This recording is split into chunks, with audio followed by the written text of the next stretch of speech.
আজকে বারুনি, তো বারুনিতে আজকে একটু বাইরে এলাম।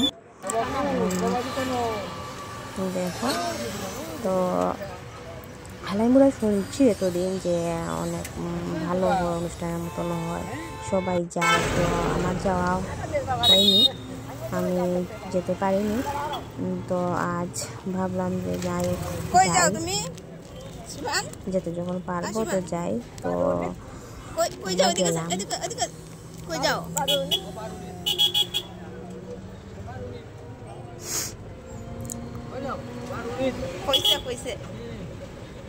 সবাই বলতো যে হালাইমুড়া ভালো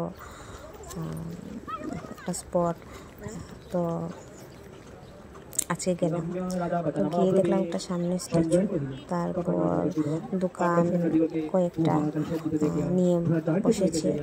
তো সেখানে যেতে দেখলাম যে পূজা শুরু হয়ে গেছে। আমরা যখন যাই তখন পূজা শুরু হয়ে গেছে, শুরু হচ্ছে। তো গেলাম, এখানে কম্পিটিশনও চলছে, আর্ট কম্পিটিশন। তো পুজোতে গেলাম, গিয়ে ঠাকুরটা দেখো, ঠাকুরটা খুব সুন্দর, অনেক বড়। ঠাকুরটা খুব সুন্দর হয়েছে, ঠাকুরটা অনেক বড়। তারপর দেখে এখান থেকে গেলাম আমরা নদীর দিকে। নদীতে প্রচণ্ড মানুষ স্নান করছে, তর্পণও করছে অনেকে। তো অনেক অনেক ভিড় ছিল, সকাল থেকে আরও বেশি ভিড় ছিল। তা আমরা যখন যাই তখন ভিড়টা আস্তে আস্তে কমতে শুরু হয়ে গিয়েছিল। তো দেখো জায়গাটা কত ভালো লাগে। আমি অনেক ছোটো থাকতে একবার গিয়ে এসেছিলাম, তো তখন কোনো কিছুই ছিল না, শুধু একবার নদীতে গিয়েছিলাম। তো তারপর যাওয়া হয়নি, অনেক বছর পর, 8-9 বছর পর আমি আবার গেলাম। অনেকে এখানেই প্রসাদ টসাদ খাচ্ছে, স্নান টান সেরে পুজো দিয়ে। অনেক ভালো লাগলো জায়গাটা গিয়ে।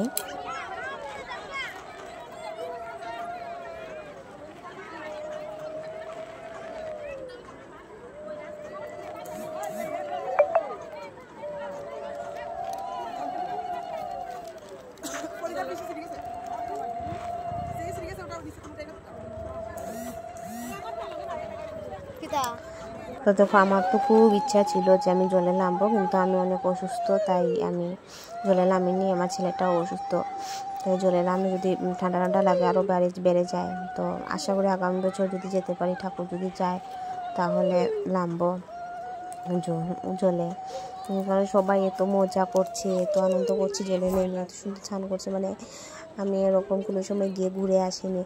জলে নামতে আমার খুব ভালো লাগে, আর জলটা অনেক কম ছিল, হাঁটা যায় এমন জল ছিল। তো নিজে তো নামতে পারিনি, আশা করি সামনের বছর যদি গিয়ে পারি তো নামবো। দেখো তোমরাও যেও, জায়গাটা খুব সুন্দর। আর কত মানুষ এখানে, মানে সবাই মিলে খুব ভালো লাগে। খুব ভালো লাগছে যে ইচ্ছা আছে যাতে যেতে পারি।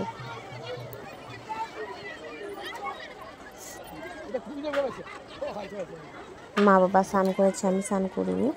তো দেখো সবাই, টাটা, বাই বাই।